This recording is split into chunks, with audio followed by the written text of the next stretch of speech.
Hi everyone, this is Rebecca Keppel and I am here for Queen & Co. today. I'm super excited to be here and to share some tips and tricks for die cutting washi into shapes, into sentiments, into card panels. It's a lot of fun and it's a great way to use your washi. So Queen & Co. has tons of really amazing washi. Everything from stripes that come in a really bright rainbow of colors.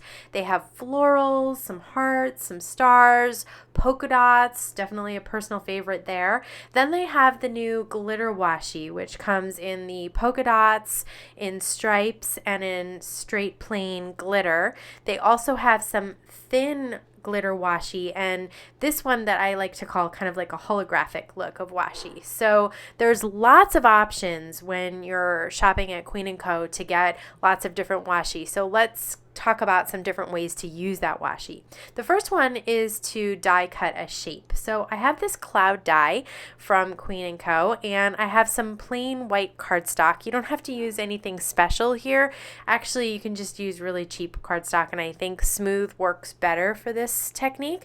And I'm just going to take the Queen & Co. polka dot blue, or it's the light blue washi tape, and I'm gonna cut strips. I don't even have to cut it because, as you know, washi tape just tears very easily.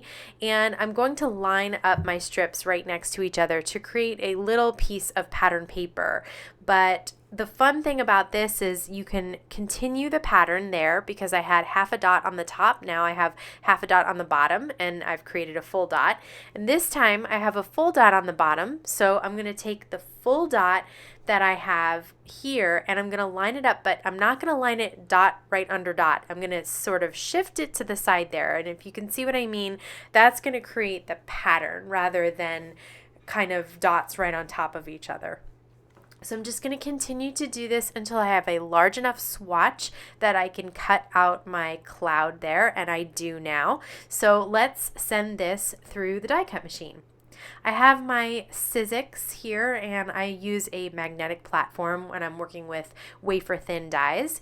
And I'm going to put my cardstock down on my cutting pad, my die on top, and my cutting pad on top of that, and just run it through. You don't need to do anything special here because this traditional washi die cuts beautifully with thin metal dies. So you can see now I have this great little cloud shape with white cardstock on the back. You could do circles, hearts, whatever shape dies that you have. This technique is great for adding little embellishments that are unique and color coordinated to the card that you are making. So you can see a couple of cards here that I die cut first, circles, and then the heart. The next technique is to die cut a sentiment, and I really like glittery, shiny sentiments. I have this Thanks die from Queen & Co. This was in the Heartthrob kit, and I'm going to use two different colors of the thin glitter washi so that we can create a striped sentiment, which I think kind of just bumps it up a notch. You could obviously just use one color. You could try and use three. I think this die works best with two. If you had a real big sentiment, maybe you could do three or do the thicker washi. So I'm going to take my little washi rolls off my ring there. And the great thing about this glitter washi is that it has tons of shine. It looks just like there's glitter on the page, but that glitter is not going to go anywhere. You can see that even if I scratch it with my nail, nothing is coming off. So I absolutely adore this washi because I cannot stand little glitter flakes all over the place, especially when you're giving somebody a card. The last thing you want is to them to have a lap full of glitter. So now I'm going to line up the blue right underneath. The great thing about this washi is it is just like traditional washi. You can tear it, but it also is not permanently adhered. So you could see I had a little gap of white in between the purple and blue. I wanted to fix it, so all I had to do was peel back that purple and lay it back down where I wanted it.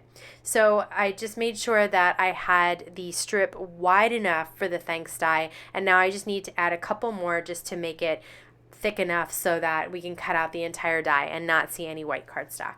Again, I'm just using really cheap white cardstock that is smooth. So with this glitter washi or with the holographic washi, I definitely recommend using a precision base plate, which is basically a metal plate. You put it on your platform with that metal side facing you, and it really helps you to get a clean cut the first time you run it through. The first time I tried this glitter washi, I didn't use the precision base plate and I really struggled getting the cut to come cleanly. This makes it so much easier. So I definitely recommend, if you have one or if you don't have one, to grab one for this type of technique. And you can see that when I take out the die, it just pops right out and those little pieces just come right out as well. And I think that's because of the precision base plate. But isn't that a fun little sentiment to use? It's glittery, it's striped. I just love using that on this card here.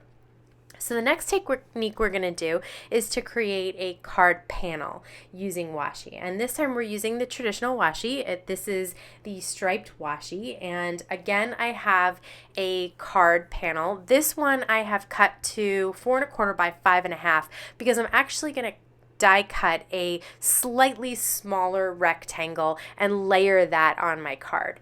So I'm just going to choose the color that I'm going to do here, and then I'm going to lay down strips of the washi onto the card. But on this one, I really want the entire panel to be covered, not just a small spot, just so that I can make sure that I can cut out the entire card panel and everything will be covered with the washi. So again, I'm just going to tear the edge off there. You can fold it behind.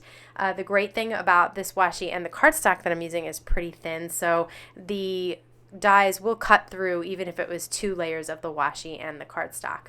Now I'm going to lay the next strip of washi down, and you can see that I lined up the purples and the whites. That was to create a nice diagonal pattern.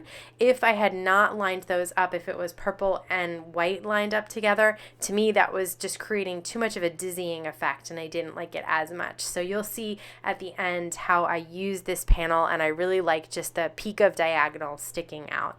So I'm just going to continue down, making sure not to have any gaps again in between the last and the next layer of washi tape.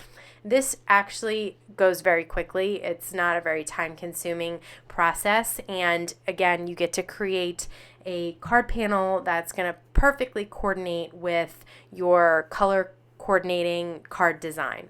So this last strip here, I'm just going to do the same exact thing, and I'm going to have some to tear off on the edge there and just fold it over, and tear off the other edge and just fold that over. And then at the very bottom, I'm just going to fold that up.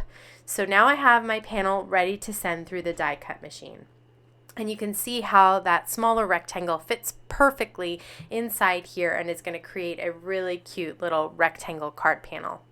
So I have my Sizzix once again. I have my magnetic base platform there and my cutting pad. I've laid down our washi panel, and now I am lining up the rectangle die right in the middle of the card panel that we created, because if I do that, I'm going to get a frame and a card panel, 2 for the price of 1, and be able to use that on another project.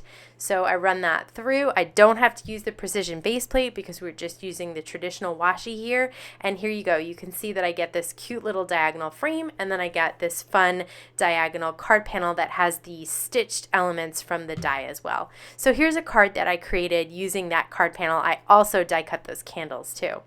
This is a different type of card panel. This is the Tsukineko sunburst die that is for the foam fronts. So you can make a shaker out of the foam fronts, and you can customize it with this die that perfectly matches that foam front.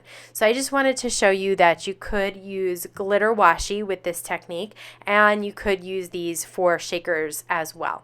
So this time, this die is exactly 4 1/4 by 5 1/2. So I need my paper to be a little bit larger, because if I cut it down to my card panel size, it's not going to cut the edges of the washi and you're not going to get a clean cut all around. So you really do need the card cardstock to be just slightly larger. So I've cut this to 4.5 by 5 3/4, and you can see that there's a small border of white on all sides. So I know for sure that the die is going to cut a nice clean edge on all 4 sides. So I'm going to use the thick glitter washi here. I'm going to do the exact same process that I've done before. I'm just going to line up my washi at the very top, making sure to cover all of the cardstock, and then just tear off and fold it behind there. And with this glitter washi, I'm definitely going to want to use my precision base plate. So again, if there's a double layer there because I folded it over, that's okay, because the precision base plate can pretty much cut through anything. So you can see that I'm lining this all up, and again, this is a pretty quick process. And now I have a really, really beautiful glittery card panel that I can cut into my beautiful sunburst effect. So I have my precision base plate. I'm going to put my glitter card panel down, and then I'm going to lay my die right on top. And this time I'm not trying to make a frame, but I do want to have a thin border on all sides just to make sure that all of the washi gets a nice clean cut on all 4 sides. So I'm going to run that through my die cut machine, and you can see that when you use the precision base plate, everything, all those pieces just pop right out. And now I have a beautiful glittery sunburst that I can use on top of a shaker die from the Tsukineko foam fronts. And this is a card that I actually used with 2 different types of glitter washi, and I think that that's a fun look too. So I hope that this video has been helpful and that you found some tips and tricks for die cutting the Tsukineko washi. Definitely go over to Queen & Company and check out the tons and tons of beautiful washi that they have available. Thank you so much for stopping by.